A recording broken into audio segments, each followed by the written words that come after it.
Hello and welcome to my hobby vlog number 8, and now for something completely different.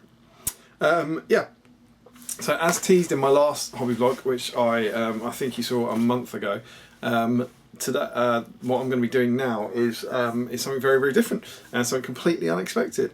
At the time of recording, it's the start of April. It's April the 2nd, I think, at the moment, and a while ago now, at least a month ago, probably closer to 2 months, I honestly don't remember, I was approached by Damian to take part in a community content creator challenge, which was to paint a battle company with a deadline of April the 30th.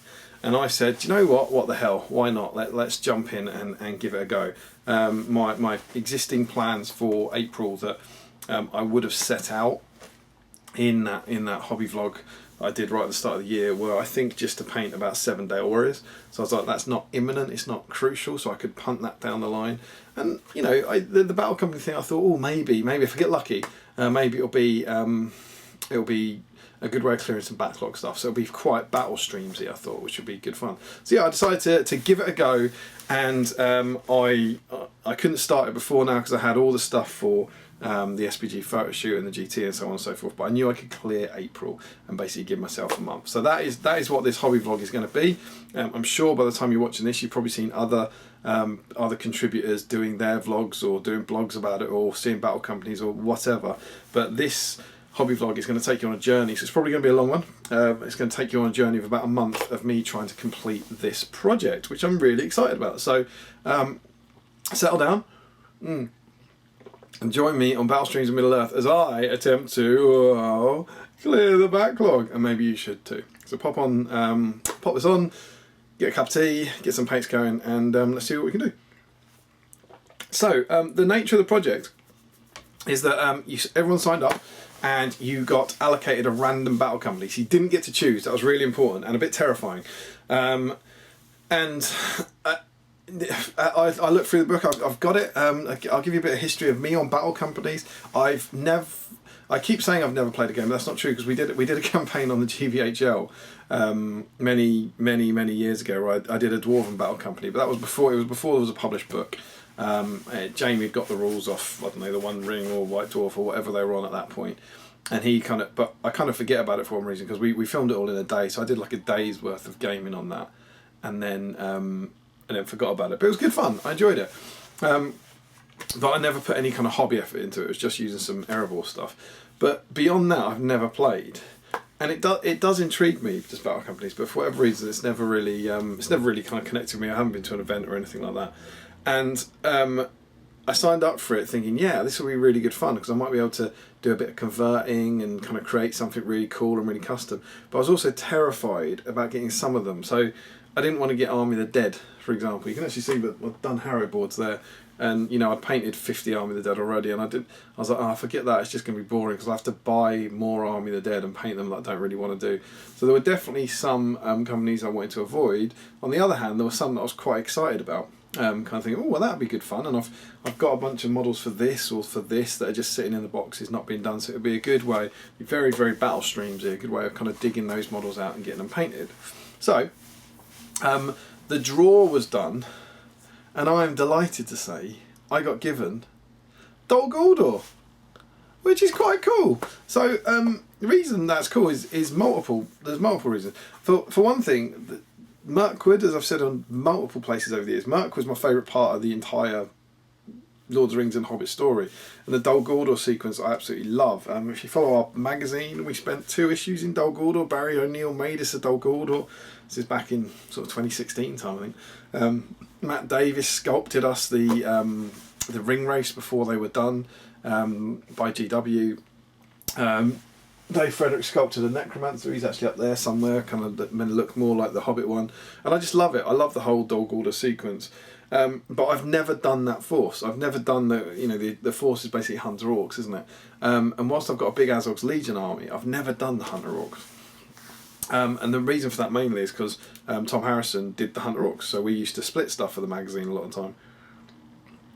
So he painted up a big Hunter Orc army for that project, and so I never then got around to mine, because I was like, well, if we ever need Hunter Orcs, Tom's got them. So you can actually see just in here what I also had was a Hunter Orc army. I've painted all the heroes already, like Yazneg, Fimble, Azog, Bolgs in there. I haven't done Narzog. But yeah, they were all painted up. I did them for some reason over the years, like the named heroes. I painted them. I never did the warriors. But there was a place that used to be called Slayer Gaming that some of you remember. They're an independent store, and what they used to do was basically the more you ordered, the cheaper it got. So if you ordered through them, you could just keep adding stuff, and they would keep increasing your discount. And so a while back, I say a while back, this is like 2014 or something. But I just ordered hundreds of pounds worth of stuff, and I basically included a Hunter Orc army. So I had sitting upstairs 36 Hunter Orcs, 12 Hunter Orcs on Fel Warg, and 12 Fel Wargs for probably getting on for 10 years in that kind of one day pile, but never had the motivation to do them. So I had the model. So when Dol Guldur came up, I was like, that's super exciting, because this is exactly what I was after. There's it's an area I like, it's a theme I like, and I've got the models in the backlog. Perfect for battle streams to clear your backlog. Not only that, you wouldn't believe it. In 2020, I think it was, during the first pandemic, where as things were opening up again, I very, very nearly went to World Champions event at Seven City, a Guardian's Call to Arms, the Battle Company's escalation one, the one where you take the Battle Company on day one and then an army on day two. And I really wanted to go to it, and I was going to take Dol Guldur. And I've got a file on my computer that is what I'd need, and honestly, this is at the level I went to, it's got, okay, there were 6 games of Battle Companies, how many influence I'm likely to get, how much experience I'm likely to get, what models I would need, and it had a kind of list of the models I would need to paint up. I went into that much detail to kind of what I might need for a Dol Guldur Battle Company, and I was so excited for it, and I can't remember why I couldn't make it, but I didn't make it to the event in the end. I didn't do the hobby, and I couldn't make it next year, but it's always been there, kind of percolating around in the back of my head, and it was Dol Guldur. And honestly, if I had chosen, how many are there in here? There must be 38 different Battle Companies in here. If I got to pick one, I would have picked Dol Guldur. I promise. So when that came out, I was like, that's amazing. I'm super, super excited.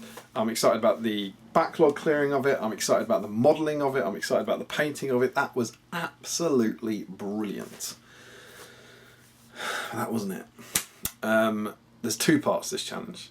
One, you got given a Battle Company, and the other one was that you got given 2 colours that you had to use for your Battle Company. And do you know what I got given for my Dol Guldur Battle Company? White and turquoise. So to whoever the hell submitted those colours, damn you, damn you, damn you, damn you.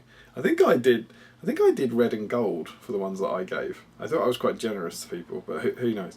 But yeah, so I got white and turquoise, and immediately all my joy sapped away, if I'm honest, because I was like, oh, well, that's impossible. How am I going to do that? And not only is it impossible, but I'm now going to have to paint some of my Hunter Orcs really badly in weird colours.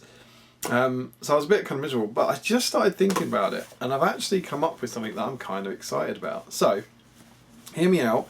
We've got the Battle Company here. It's the Dol Guldur Battle Company. The starting company is 2 Hunter Orcs, 1 Hunter Orc with Orc Bow, 1 Hunter Orc with 2-handed weapon, and 2 Fel Wargs. So what we're painting is Hunter Orcs and Fel Wargs, essentially. The minimum requirements for the competition that Dewi set out are you have to paint the starting company. So that's 4 Hunter Orcs and 2 Wargs. That's what I have to get done to complete it. I think I'm going to go a bit further than that. So I started thinking about things, and I can't remember if I figured it out first for the Wargs or for the Hunter Orcs. And maybe this is a bit cheaty. I don't know, but this is what I'm going to go for. White and turquoise for my Fel Wargs. I'm going to do them as white wargs, essentially. We have the kind of white wargs that ravage the Shire in the Great Winter, and we obviously have Azog's white wargs, so we know there are white wargs out there. So that's how I'm going to get the white onto the wargs. I'm just going to have pale wargs.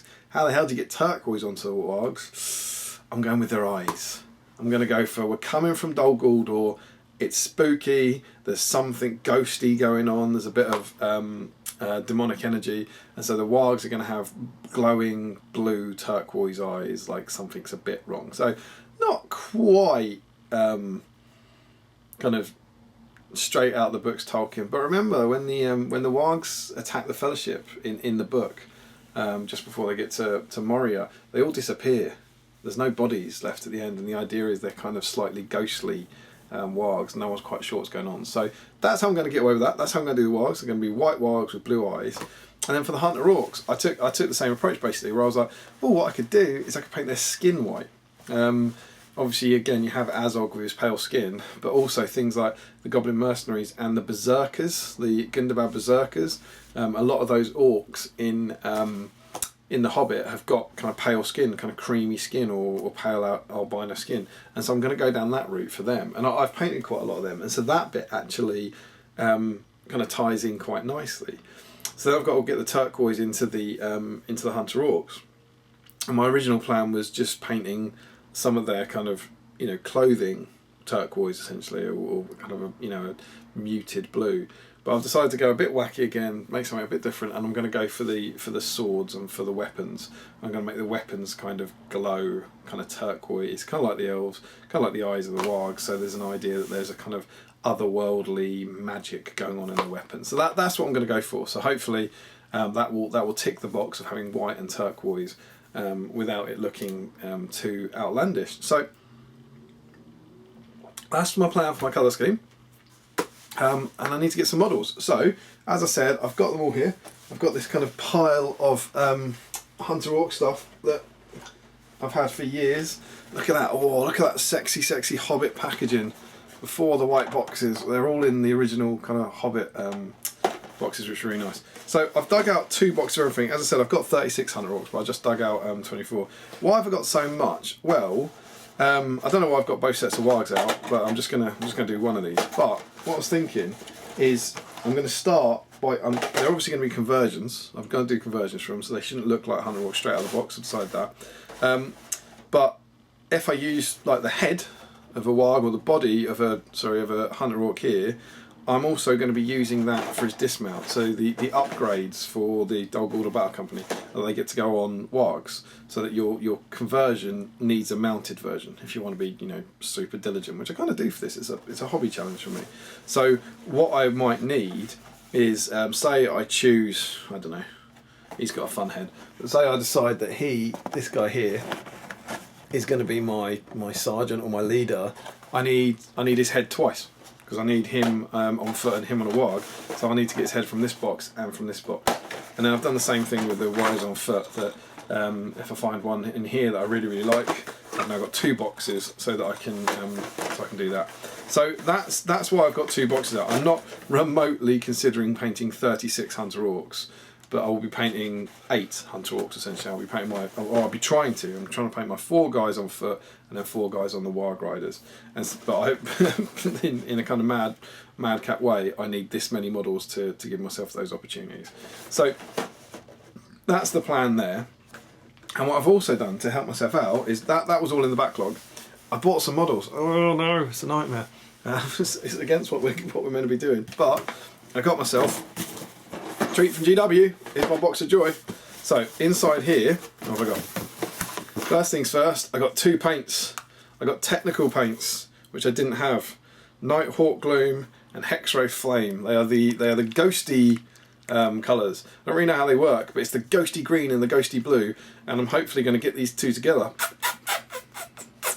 to make some kind of ghosty turquoise. I've also got Nihilic Oxide knocking around upside. I've got an old turquoise wash from GW. I've got Vallejo's transparent blue, and I'm basically going to muck around with those and try and find a scheme that looks good for the swords and for the eyes of the wargs.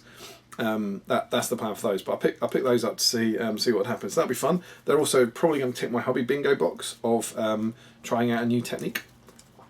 As well as that, I also got these. Ooh, blue packaging. Can you see that? It is Yazneg foot and mounted, and Fimbul and Narzug. And so these guys are obviously the named Hunter Orc heroes, and they come on super cool wargs. And so I'm going to be using these as the basis, certainly Yazneg and Fimbul, as the basis for 2 of the Hunter Orcs. and the plan is to just kind of chop them so that they're completely unrecognisable, but they'll look a bit different to their standard plastic Hunter Orcs. So what I'm probably thinking of doing is cutting, I don't know yet, but cutting them off at the waist and at least swapping the legs of one of these with the legs of a Hunter Orc, and then probably cutting the arms off Thimble and Yazneg and putting them onto something else, and definitely swapping the heads. So obviously Yazneg, Thimble and Narzug have got very, very distinctive heads. I'll be not using those. I'll be using standard Hunter Orc heads on these guys' bodies, and then saving these heads to be on normal Hunter Orcs or something like that down the line. But that's the plan with those. So I've got some kind of different models to kind of work out, and then what I hope I'll end up with is really cool converted Hunter Orcs on really cool wargs, which could be generic Hunter Orc captains for my for a Hunter Orc army as and when. Is the plan. So yeah, I've got those two to start chopping around with, and then the last thing in here, I couldn't not really. I've got a set of Dol Guldur ruins. Again, I love Dol Guldur, but I didn't go in on this stuff at all because we've got Barry O'Neill's incredible custom-made Dol Guldur, should we ever need it. And I really like the kit. I love what they did with it, but I just had no reason for it. And this is the perfect reason for it. So I'm going to build a little display board. Don't go nuts. We're not going crazy in the shed and sobbing, hopefully. What I mean by display board is I'm going to build one set of this and stick it onto a base in a frame or something, so that there is somewhere to display my battle company. I've even got an idea of how I'm going to assemble it. I want it to be more like rather than this big front bit, I want it to be more like a tower with more open areas, so you can put more models in it. So that's really cool. So that's what I've got. That's what I'm going to be doing. I don't see this as the start of a Hunter Orc army at the moment. It's going to be really fun to kind of clear some of those models out of the backlog, but I don't particularly see it as, I'm not derailing my plans for the year to now paint all my Hunter Orcs, but who knows, maybe next year this might catalyse that project. But the plan is to paint, I'm going to be optimistic here, I'm going to do 6 wargs, because I'm just trying to do a box of wargs in one go, and then 8 Hunter Orcs, which will be 4 on foot and 4 on warg. So that's my kind of, in the immortal words of channel sponsor Shane Ward, that's my goal, which would of course be 14 models painted for the project along with the display board. And my head canon says that is a week a week to convert and build everything, a week to paint the wargs, a week to paint the orcs, and a week to do the display board. Simples, right? But that's the kind of plan. That's how I'm doing it, and I'm excited. And I'm going to go digging through my collection and see if I can find any other fun bits to convert, and to kind of chop around and swap weapons in and all that. And I just want to try and come up with kind of 4 Hunter Orcs that are just super cool, and that don't look like any Hunter Orcs we've had before. I don't know which one's going to be my sergeant or my leader or anything like that, but what I'm planning on doing is basically just converting the 4 of them and then deciding, based on what the models look like, deciding which one's the coolest, and making those my heroes. So that's it. My first step is I'm just going to get stuck in with the clippers and the glue and just start having fun and trying to make some conversions. And then obviously we'll get painting. I'm going to put them all on Generation Shift Forgotten Dungeon bases. Like that's everything else I've done for the kind of Azog's kind of Legion stuff is on those, so that makes sense to me. And then we'll get stuck in. As ever, it's quite a lot to do, but I'm quite chilled out about this. For some reason, I feel pretty good about this. I've got a month at the moment. I've got 4 full weeks, so the deadline's a long way away, and it feels quite achievable. So there we go. That's my April. That's what I'm going to be doing. I'll see you soon on here for some updates, and I'm just really excited about getting stuck in. And fingers crossed, by April the 30th, which is what Dowie says the deadline, it's all going to be done, and then I'll put it away and then get back to the normal projects. So yeah, here we go. Let's get stuck in. Okay, so it's update time. It's a few days later. I haven't made much progress, I have to admit. It's currently Sunday the 10th of April, so I believe that leaves me with 20 days to get the project done. And the project isn't very much further along. You can see I've got all my bits in front of me. I have managed to assemble my wargs. I've assembled a whole set of 6 fell wargs, which I was really pleased with. I've got the whole little bunch of them here. God knows why I'm doing 6 when I only need 2, is it, or something? But you know, to hell with it. I assembled them all, and we'll see what I can do in terms of getting them painted. But they're looking pretty good. Pretty happy with those. Yeah, pretty pleased so far. But so far so obvious. I won't show you those in detail now. You'll probably see them in close up over the course of the video. And then here I have the bit that I am kind of excited about. I'm nervous about the timing of it, in all honesty, but I am quite excited in general. But I'm about to have a good long evening of converting fun. And so it's Sunday the 10th, I've got the golf on, it's the final round of the Masters, it's very exciting. But here I've got some plastic Hunter Hawks on Fel Wargs, Yasneg, Thimble, Narzug, and the Gundabad upgrade kit. I've also got some spares from Gundabad Berserkers, and I don't really have a plan as such. I'm just going to chop and change. Remember, what I'm trying to create is 4 different orcs, foot and mounted. That's the plan. Even though I only need them on foot for the challenge, I still want to try and create the mounted ones at the same time, so that I've got upgrade versions of them. But that's the challenge, and I'm just going to get stuck in and try and have fun with this, and not think about it too much. So yeah, who knows how far I'll get, but I'm going to try and turn this lot into 8 miniatures before too long. So wish me luck. Alright, so it's time for an update.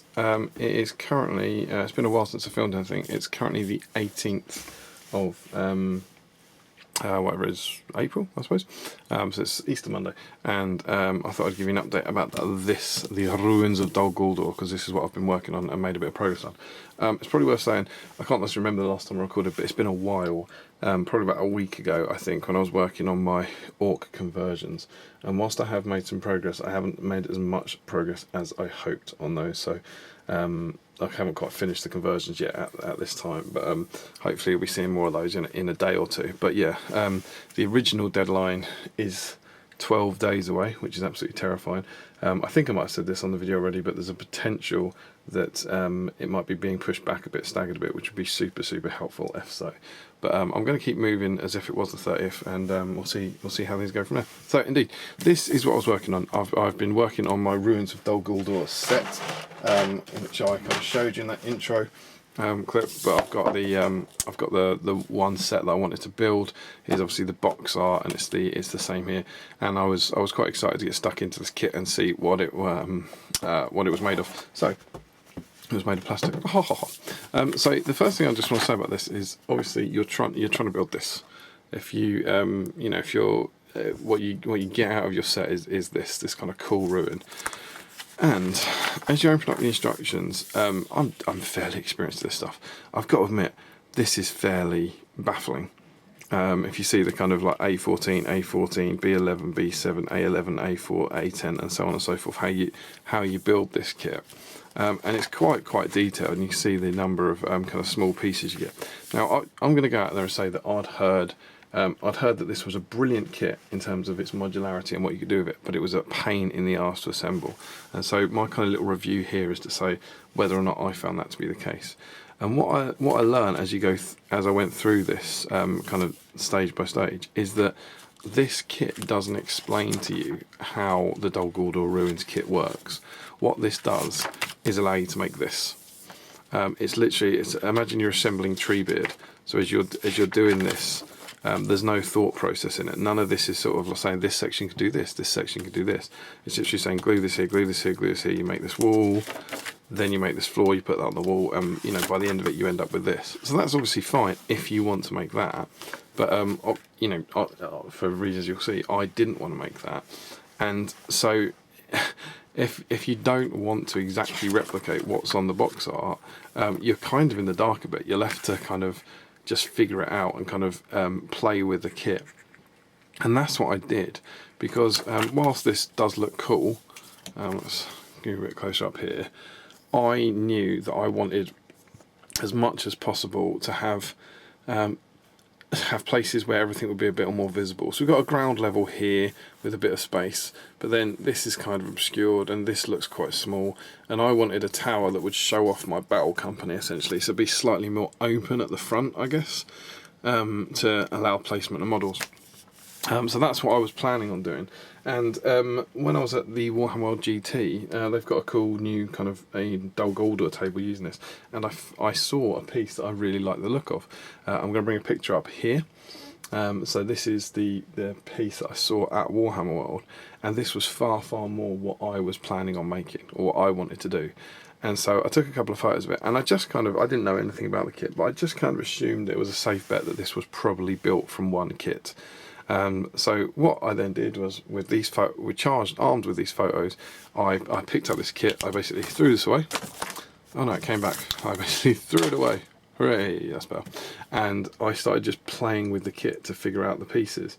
And what I've got here is just there's a few spare bits here that I've just ended up with, but you kind of get these wall panels here, and the way this kit works is truly wonderful. I'm going to say that I'm very impressed with, and it's all about these joins. So you can see at the end of each wall you've got a kind of triangular join, and it's got these slots in it like this, and then you have all sorts of pieces like this. And I've got an example of each of them. You can see that they're kind of basically, I don't know which angle's better, but they're bits of a hexagon. So if I pop these together, he says live on camera, there we go, and it's going to be that way around. If you pop 3 of these together, they form a hexagon. You can see that? But it's made up of, where is it? It's made up of half a hexagon as one piece, a third of a hexagon as another piece, and a sixth of a hexagon as another piece. So those are the 3 pieces that you get. And these pieces slot on to the end of these walls, like so. So you can see that goes into there. And I really should have, I'd love to show you on another wall, but I don't actually have a spare wall. But basically, if you put a third of a hexagon on the end, and you put 2 walls together, you get a straight wall. If you put half a hexagon on the end of a wall, like that, you get a kind of tight, an open angle. If you put a 1/6 of a hexagon on there, you get a bigger angle this way. And if you just put 2 walls like this, you get a triangle, essentially. So these pieces are absolutely brilliant. They're really clever. And what they basically allow you to do is to turn this into any shape. You can make straight walls with it, you can make triangles with it, or you can make kind of hexagonal walls. And I'd heard a few people, I'd heard some horror stories saying like, almost like you can't make straight walls or anything, everything has to be bent, and you know that isn't the case. I'm not sure, I don't know who that was off the top of my head now, I just remember seeing it on the internet. But I actually thought this kit was an engineering marvel. In all honesty, the way this has been done to allow you to kind of slot these pieces in and really turn this ruin into anything you want is just incredible. Obviously, the gold standard of this, to see it being experimented with, would be Lockie's videos that he did, and they're like next level stuff. I think he had about 15 kits or something. But you can see it there. If you wanted to kind of finish that off, you'd need just another one of the 6 pieces there to kind of finish off that one. And you saw what could be done with it, with him playing around with it. But it's almost in a way that stuff's, as staggeringly good as it is, it's not that helpful, you know, to someone like me, when I was just like, I just want to build one kit. I don't want to turn it into this epic Dol Guldur board to end all Dol Guldur boards. And a few people I think had bought this and sort of said, yeah, it doesn't seem to like work well, and I just couldn't. I don't think anything could be further from the truth. I think it's absolutely spectacular, but you just have to play with it. So my advice, if you do pick one of these up, is to play with it. Like, don't like, you know, if you want to build this, if you want to build exactly this, then you just follow the instructions step by step and you'll get there. If you want to build anything that's not this, you need to cut the pieces off and play with it and experiment with it and just sort of see how they fit. Because what you also need to know is, whatever your plan is, you know, how many pieces do you need? Obviously you can see the way this builds up. I could then have another, and what this selection would allow me to do is to put another wall piece here to make a triangle, and this would complete the column along the outside.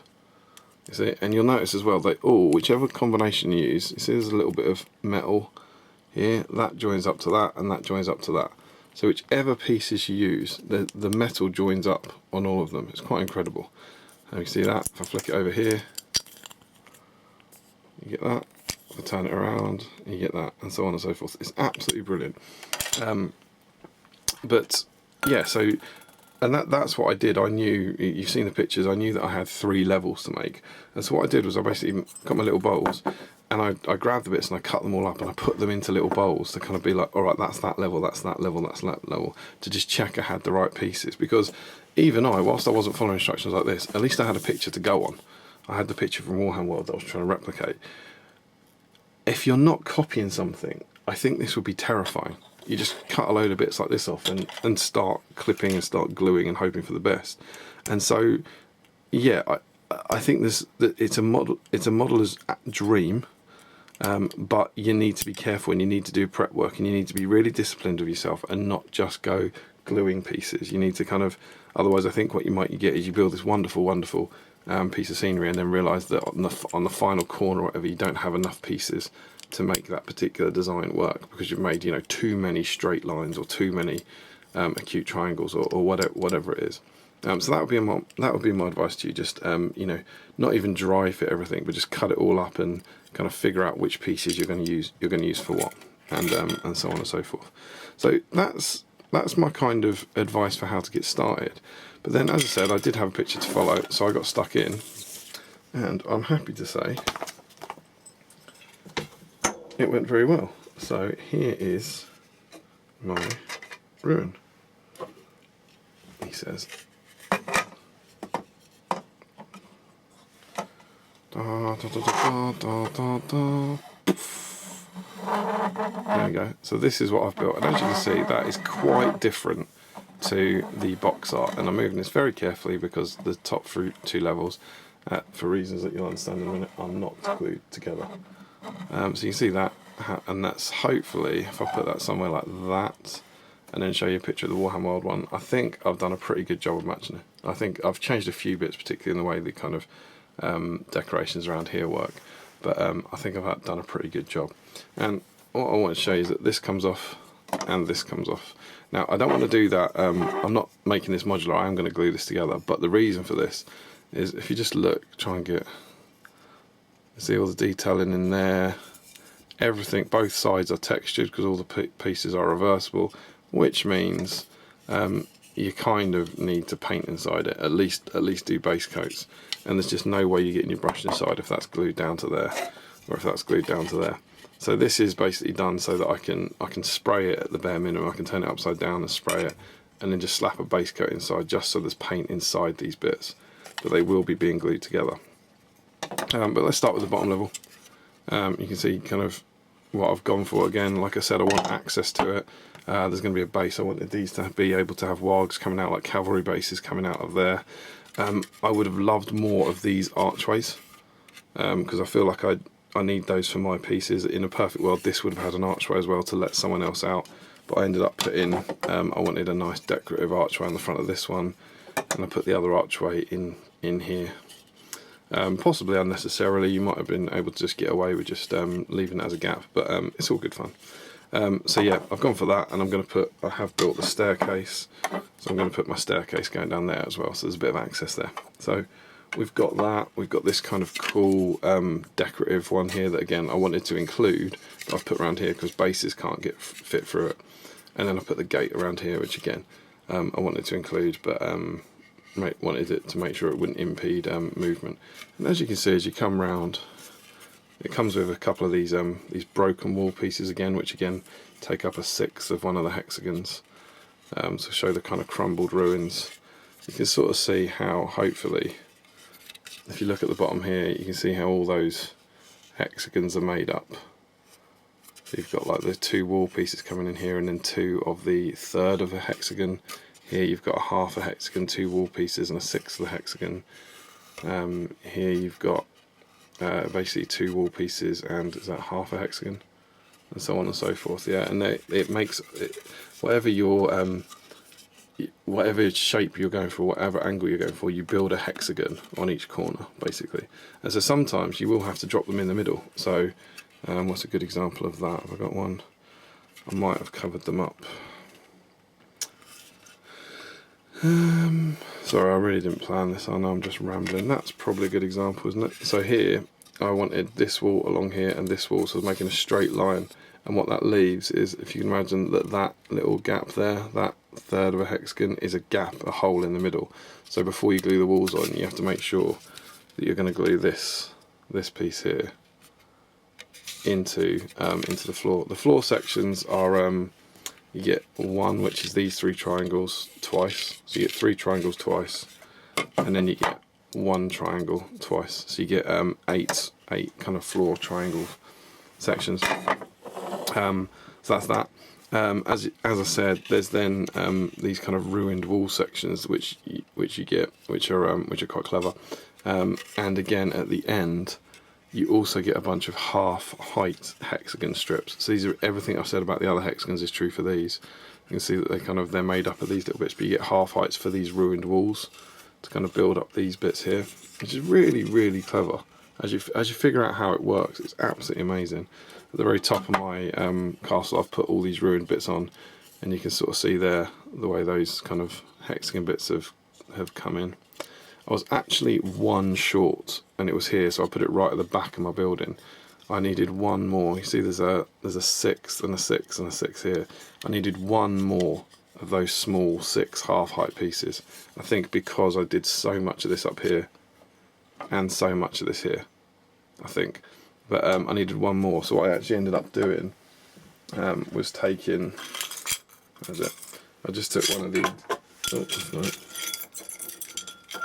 I took one of the existing full length ones and just cut a bit off. So cut a little short bit off and stick it in the back there. So you've got a bit of flexibility there. It's not necessarily easy because they don't lock in the same way. The pegs aren't the same size. I haven't got any short ones left, but these pegs here on the longer ones are bigger than the pegs on the small ones. But obviously you can trim that off with a knife, and I thought sticking it at the back, as I have done here, no one will ever notice. So I was pretty impressed. I also want to say a huge shout out to these pieces. I don't know how well you can see them, but you can see these little bits in here. There's 2 of them in there, and what they basically do, if you put them inside, it looks like a crumbled floor. So I really would have liked another floor tile to go into here in a perfect world, but they just didn't. I just didn't have any. I'd already used them all. You only get 8 floor triangles, but you do get 2 of these pieces, and they're actually intended to slot into here. This is where they go.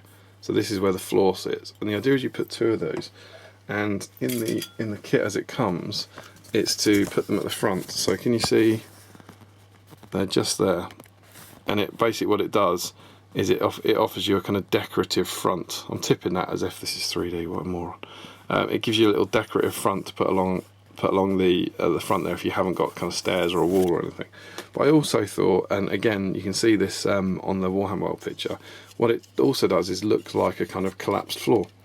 So you get 2 of those. Now I would have loved there to be more of these, but you only get 2. You only get 1. There's just 2 identical sprues in the kit and one unique sprue, and you get 1 of these on the sprues that you get 2 of. So I would have liked more of those, because in a perfect world I would have had another one coming out of here. But that's all good. It's all fine. It kind of does the job, and it might even allow me potentially to still put a 25mm base in there, possibly, on those bits. But you can see how that's built up quite nicely. The other good thing, of course, being brickwork, is that once you glue all these pieces together, there's really no join. I'm sure there'll be a few, but you can see that the join here actually it doesn't look that dissimilar to this one, particularly, I'm sure, after it's been painted. So that's mega cool. You also get these kind of, you get 1 set of this kind of mega cool triangular kind of gate thing, which is quite good fun. So those are good pieces. And you also get, let me show you because I've got some of these stairs. You also get these pieces, which are wonderful. You see these little things? These little, almost like boulders, or these little rocks, and I was like, what the hell are they for? And what they are for is, as you build these hexagons, and you'll build loads of them throughout the course of modelling, what you end up with is this. You see, you basically get a hexagon on the top. You see that? And underneath you get this. So the idea is that underneath one of these pillars you get a hexagon, and on an indented hexagon, and on the top you get another hexagon. So the idea is that you can you should be able to stack these. So you get one there, this then slots on top of that and stacks. But then sometimes, obviously you get to the top of a building where you don't want to stack anything else, and they give you these little caps to basically go on there. That makes sense. It's probably not going to work on the sprue, but they sit on top of those columns like that to kind of finish it off, so that you don't have this nasty bit kind of sticking out.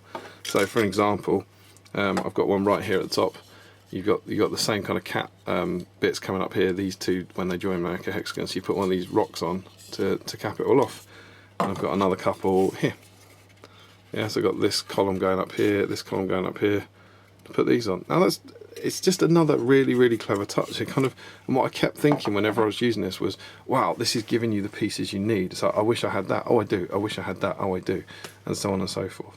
So that was cool. My last tip, as it were, for this is, and my one, I guess it's criticism, but it could be criticism of me, is that as you can see here, these bits don't have those raised hexagons coming up, and that's because I've cut them up. I've cut them off. I've cut them off here with a saw, and that's because when I try and put this on top, I've got my hexagons here that slot on top. They never slot on top. The nuances in the way you assemble it, you can see the sort of slight gaps here. That one's pretty good, but it still didn't work. That one's pretty good, but it still didn't work. You can see there's a little gap there. The way you design these and assemble these, I found, will mean that you're almost never ever making that perfect hexagon to allow this to slot on. So the only real advantage to keeping them, there's obviously a bit of stability, because the idea is that those hexagons would go up inside here to stop you stop this moving around. But of course, once you glue this down, I don't think it's going to be an issue. So for the sake of kind of aesthetics, I sawed them off, with the idea being that I should be able to now glue this on here and get a perfectly flush join. I've done the same thing here. So I've sawn them off there, so I can glue that on there and get a really flush join. So I don't think that's a criticism of the kit. I think they've done the sensible thing with it, trying to make it stackable, but I just think the reality of assembling this kit is that you're always going to have them slightly offset. Now that's where some of the horror stories have come in, that I've heard people saying that you assemble the walls and then the top row never lines up, and I think that's the kind of thing that comes from following this, so that you build this big wall here with all these different angles, and then you build a floor, and you have to hope that floor slots in perfectly.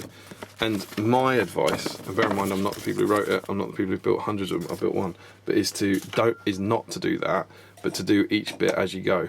So it's really hard to show you, but on here I would kind of glue this wall to this wall, and then glue the floor in, and then glue this wall in, and kind of build the whole thing round. I didn't try and build the outer wall and slot the floor into it. I tried to build this whole shape as a 3D object, and I found that was a much more satisfying way to go, and meant that I had absolutely zero issues with any of it lining up. My other tip, I think you should use super glue instead of plastic glue. Obviously you should use plastic glue on plastic because it's plastic glue, but the way plastic glue melts and bonds the stuff, if you make a mistake, you will never ever ever be able to undo it. And I think on this kit you're relatively likely to make mistakes. I made one. You can actually see the results of it, I think, in here. I don't know if the lighting will work. Can you see some discoloration there from super glue where I pulled these bits apart? I had to pull apart kind of the walls at one point, because I think it was here, which is the best way to show you.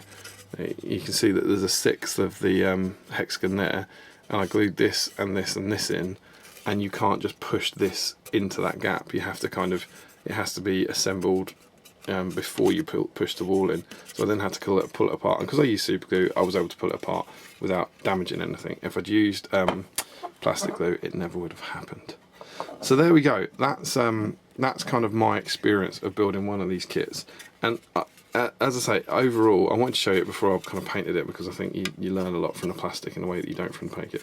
I think it's stunning. I think it's an absolute engineering dream, but you need to be careful with it, and you need to be patient with it.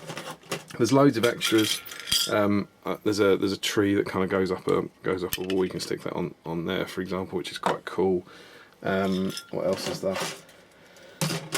If I get you this bit, there's a bunch of vines that you can then glue flat to the wall, there's a bunch of piles of skeletons that you can glue flat to the wall, and all over all of the sprues you get tons and tons of skulls for you to attach, which are really, really cool.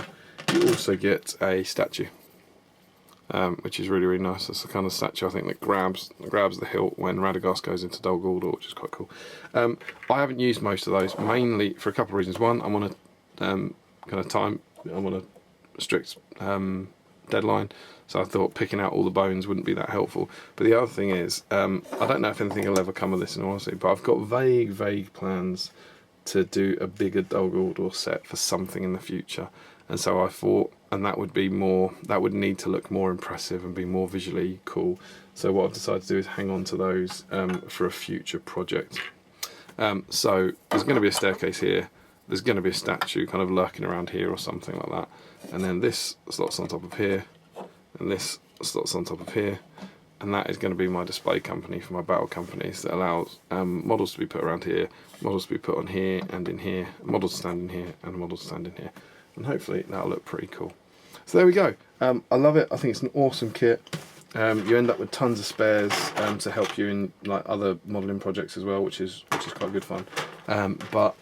Yeah, just take your time with it and experiment. And I'd love to see some of the designs that some of the other designs that you can come up with, because I think it's pretty damn cool. So there you go. There's a long old update on my display board, but hopefully you enjoyed it, and we'll be back soon with something on a different part of the project. Okay, so a little positive progress update. I finished my bases. Hooray! So here are my 14 bases that I'm trying to do for this project. 4 for my orcs on foot, 6 for my wargs, and 4 for my orcs on wargs. But I'm just going to talk you through these. These are, I think as I mentioned earlier, of course, the Forgotten Dungeon bases from Generation Shift. I'll run through the colour schemes as I look at them. I love these bases. There's no way you haven't heard Generation Shift, so I won't even mention that. But they are sprayed black. They are then dry brushed Mechanica Standard Grey. I then paint the muddy areas with Rhinox Hide. I paint the metal areas with Lead Belcher. I paint the vines with Caliban Green, and then I wash the entire base with Nuln Oil to give it a nice shade. Then I dry brush the mud and a bit of the I then paint the vines with Lauren Forest. So they go a paler green. I then dry brush the mud and lightly over the vines with Steel Legion Drab. And I then painstakingly, because I hate myself, edge highlight every single brick with Dawnstone it is now. So I will paint around the edge of each one with Dawnstone, but fairly sloppily. It takes a long time. I was doing it on the stream at one point. It takes a long time, but I think it's worth doing. And then once I've done that, I paint inside those edge highlights with Eshin Grey. So I don't know if you can see there, but you should be able to make out 3 different kinds of grey. Right in the middle and in the cracks, you should be able to see a dark grey, which is the original dry brushed and washed version. There's then a pale grey, very, very light grey around the edges, and then there's a mid grey in between them. So you should be seeing kind of 3 greys on there, which I don't necessarily think it looks like 3 greys, but I do think the finished effect is very, very nice. Then once I've done that, I paint the metal. I highlight the metal areas with Lead Belcher, and then I give them a light shading with Agrax Earthshade, just to kind of knock them back a bit and give that little feeling of rust. So this is the finished effect. They do take quite a while, but I'm committed to this now because my entire Azog's Legion army is on these bases in this colour scheme. So I'm going to have to go through with it when I was doing the Hunter Orcs, but I think they're worth it. It's the only range of these bases that I do use in any of my current armies. I just think it's bit of extra effort, but I think worthwhile personally.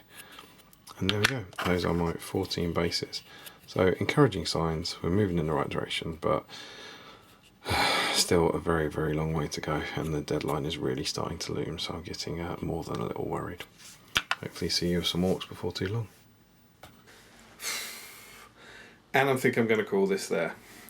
So bit of context for you. I acknowledge that the Battle Company is not finished at the end of this vlog. Spoilers, a lot of time has passed. I believe that last clip of the bases being done was recorded at the end of April, about the 20th of April, I think, as memory serves, something like that. To give you some idea, it's now the 28th of June. You might have seen there's been a drop off in my hobby vlogs, and it's mainly been because this project has been kind of being backed up. The deadline for it was meant to be the 30th of April. I didn't meet that. I didn't meet a month later, the 30th of May, and I'm damn well not going to meet the 30th of June. So, yeah, I just wanted to call this so that I'm having these kind of hobby vlogs backed up, and I wanted a sense of being able to push one out. So I'm calling this part 1, and I'm going to put it out so you can see what I'm working on. It is the 20th of June. It's further along than you've seen it, thankfully. So it's not just where it is. So actually, all the orcs have been converted, and 6 of the wargs are painted, and 4 of the orcs are painted. 4 out of 8. So there's actually only 4 orcs to go, but then the scenery isn't finished either. So that's what needs to be done, and it's not a lot, I grant you. It's only about 2 weeks more, but I just haven't been able to finish it. I just haven't been able to find the time to do it, and the vlog was getting fairly long anyway. So I thought, right, I need to get on with it because I've got to start another project. So as you'll see, hopefully pretty soon now, there genuinely will be. The next vlog should be out probably within a week or something, because I'm going to have them all backed up. But I've got to start another project now that has to be done by the end of July. And given it's the end of June, I'm really worried about that one. I'll talk more about that in the next group, as it were. So the next group, sorry, I'm very tired. I'll talk more about that in the next vlog, about what the project is. But that project has to be done by the end of July, so I've got to get started on that now, which means I can't give any more time to this Dol Guldur project. And similarly, if I'm blogging about that, I wanted to get this part up. So while I really wanted to have kind of this all done before I start on the next project in terms of the hobby vlogs, it just won't work like that. So I'm going to put this part up now so you can see what I've been working on. I know it's a bit disappointing, but hopefully the stuff about the Dol Guldur and the bases and just the overall intro stuff is still interesting, and there will be a part 2. And I promise there'll be a part 2 because, as I said, the models are converted, they're all converted, and the majority of them are actually painted, so it won't need too long. I would expect that part 2 will be, I'll have to see how I get on. It'll either be in August that I do it, or it will be in December, January, because I've got another big project for the end of the year. So we'll just have to wait and see. That's such is life. But it will be coming. There will be a part 2 of that hobby vlog. Yeah, so that's, I know it's a bit disappointing, I'm sorry. The other thing is that by the time you watch this, I haven't done a hobby update for, the kind of how much I've been painting and doing for April, May and June. I haven't done that. I haven't done too much either way, to be honest. There's not an awful lot to say, but I'm going to do that after the next few hobby vlogs, so after the next project is done. So there'll be a vlog in in August. It'll be towards the end of July or early August, where I kind of go back and look at my notes from the start of the year and see how I did. And in that vlog there, I'll sum up all the other kind of what I bought, what I painted, how the backlog's being reduced, and all that sort of stuff. Because as ever, the point of Battle Streams in Middle Earth is to clear your backlog. So that stuff will be coming. It just doesn't seem to fit into any of the hobby vlogs I'm doing at the moment, because they're all quite dedicated, as it were. So there we go. I think that's enough rambling. I hope that kind of explains somewhat what's going on. The project's in hand. I'm really disappointed. I can't seem to get a lot of time for hobbying at all at the moment, which is why this project hasn't got done, and I'm worried about whether the next one will get done due to the same reasons. There's just a lot of kind of time, a lot of pressure from other stuff like work and home and all that stopping my hobby time at the moment, which is really, really annoying. And I feel like I'm collecting backed up painting projects. The 2 cave trolls didn't get finished. Now this Dol Guldur project hasn't got finished. I'm worried that my next project won't get finished, and so on and so forth. But such is life. It is a hobby. We can't let it stress us out too much. But yeah, so I'm packing this up for at least a few months, maybe a bit more, and then I will return to it, and you will see what happens to Tariog's hunters down the line. But until then, I hope you enjoyed this one, and there will be a hobby vlog hopefully very, very soon, dealing with some potentially slightly more positive news. And I will see you then on Battlestreams Middle Earth.